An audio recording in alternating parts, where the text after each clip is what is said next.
मुझ में तुझ में बस भेद यही, मैं नर हूँ तुम नारायण हो, मैं नर हूँ तुम नारायण हो। मैं हूँ संसार के हाथों में, संसार तुम्हारे हाथों में।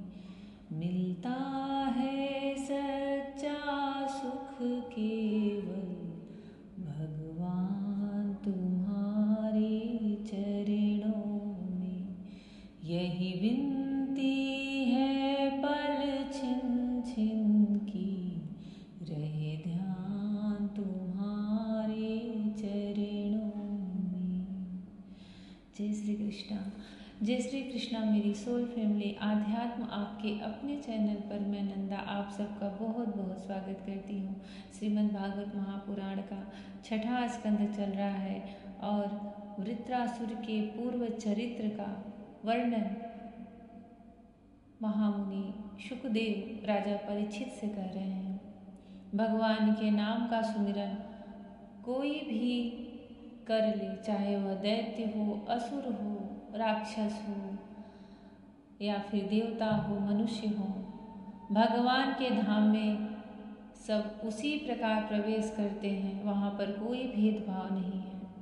भगवान की दृष्टि में किसी भी तरह का कोई भेदभाव नहीं रहता। चाहे आप यहाँ पर अपने कर्मों के अनुसार चाहे जिस योनि में जन्म लिए हो, परंतु यहाँ पर आकर के आप भगवान श्री हरि की भक्ति में तन्मय हो गए हो, एक बार आपका मन उनमें आसक्त हो गया तो फिर वह आपको नहीं छोड़ते।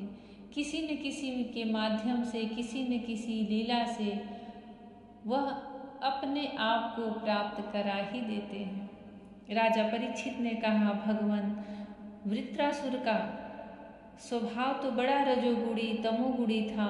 वह देवताओं को कष्ट पहुंचाकर पाप भी करता ही था। ऐसी स्थिति में भगवान नारायण के चरणों में उसकी सुदृढ़ भक्ति कैसे हुई? हम देखते हैं कि प्रायः शुद्ध सत्वमय देवता और पवित्र हृदय ऋषि भी भगवान की परम प्रेममयी अनन्य भक्ति से वंचित ही रह जाते हैं। सचमुच भगवान की भक्ति बड़ी दुर्लभ है। भगवान इस जगत के प्राणी पृथ्वी के धूलि कणों के समान ही असंख्य हैं। उनमें से कुछ मनुष्य आदि श्रेष्ठ जीव ही अपने कल्याण की चेष्टा करते हैं।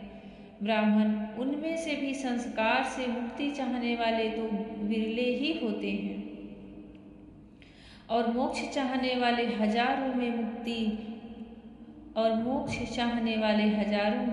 मुक्ति या सिद्धि लाभ तो कोई सा ही कर पाता है। महामुने, करोड़ों सिद्ध एवं मुक्त पुरुषों में भी वैसे शांत चित्त महापुरुष का मिलना तो बहुत ही कठिन है जो एकमात्र भगवान के ही परायण हो।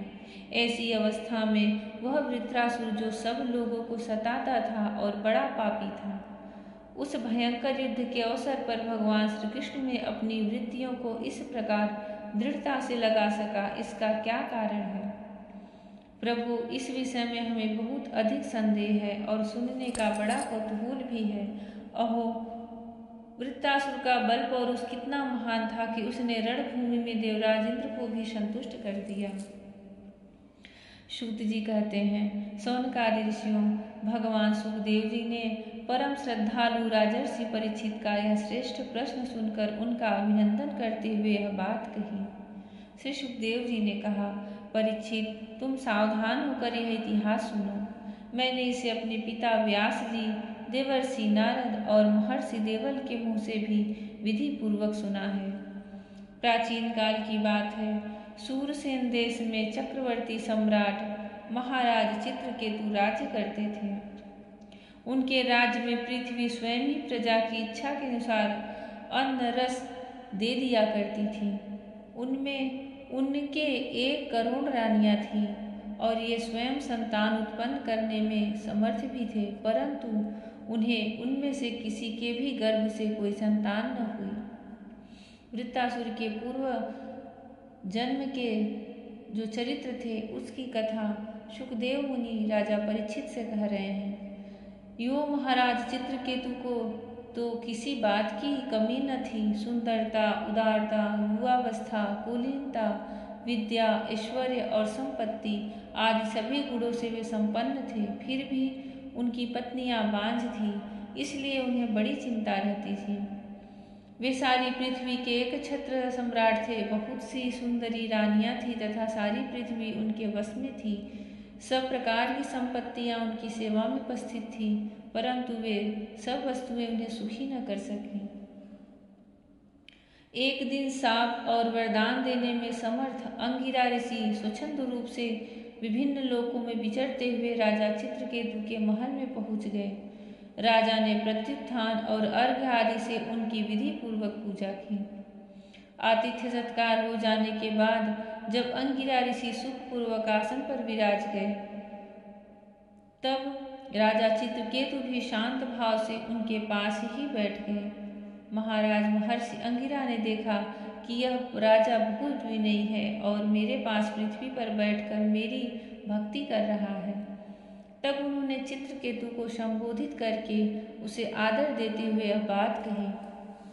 अंगिरा ऋषि ने कहा, राजन, तुम अपनी प्रकृतियों, गुरु, मंत्री, राष्ट्र, दुर्ग, कोष, सेना और मित्र के साथ सकुशल तो हो ना। जैसे जीव महत्त्वादि 7 आवरणों से घिरा रहता है, वैसे ही राजा भी इन 7 प्रकृतियों से घिरा रहता है। उनके कुशल से ही राजा की कुशल है। नरेंद्र, जिस प्रकार राजा अपनी उपर्युक्त प्रकृतियों के अनुकूल रहने पर ही राज्य सुख भोग सकता है, वैसे ही प्रकृतियां भी अपनी रक्षा का भार राजा पर छोड़कर सुख और समृद्धि लाभ कर सकती हैं। राजन, तुम्हारी रानियां, प्रजा, मंत्री, सलाहकार, सेवक, व्यापारी, अमात्य, दीवान, नागरिक, देशवासी, मंडलेश्वर, राजा और पुत्र तुम्हारे वश में तो है ना। सच्ची बात तो यह है कि जिसका मन अपने वश में है उसके ये सभी वश में होते हैं। इतना ही नहीं, सभी लोक और लोकपाल भी बड़ी सावधानी से उसे भेंट देकर उसकी प्रसन्नता चाहते हैं। परंतु मैं देख रहा हूँ कि तुम स्वयं संतुष्ट नहीं हो। तुम्हारी कोई कामना अपूर्ण है। तुम्हारे मुंह पर किसी आंतरिक चिंता के चिन्ह झलक रहे हैं। तुम्हारे इस असंतोष का कारण कोई और है या स्वयं तुम ही हो। परीक्षित, महर्षि अंगिरा यह जानते थे कि राजा के मन में किसी बात की चिंता है, फिर भी किस बात की चिंता है, फिर भी उन्होंने उनसे चिंता के संबंध में अनेकों प्रश्न पूछे। चित्रकेतु को संतान की कामना थी, अतः महर्षि के पूछने पर उन्होंने विनय से झुककर निवेदन किया, जय श्री कृष्ण।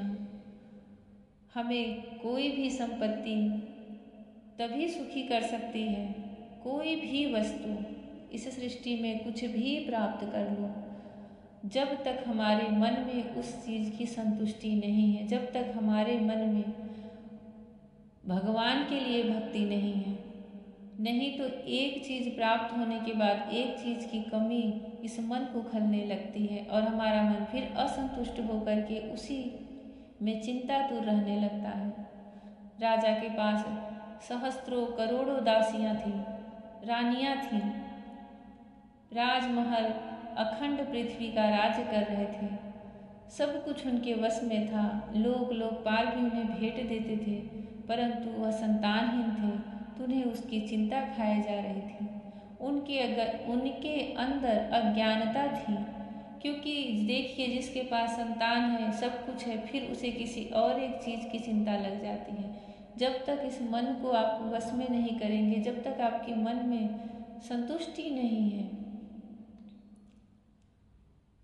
जब तक आपके मन में भगवान श्री कृष्ण के प्रति भक्ति नहीं है, आपके पास इंद्र का साम्राज्य मिल जाए तब भी आप सुखी नहीं हो सकते। और यह सत्य है।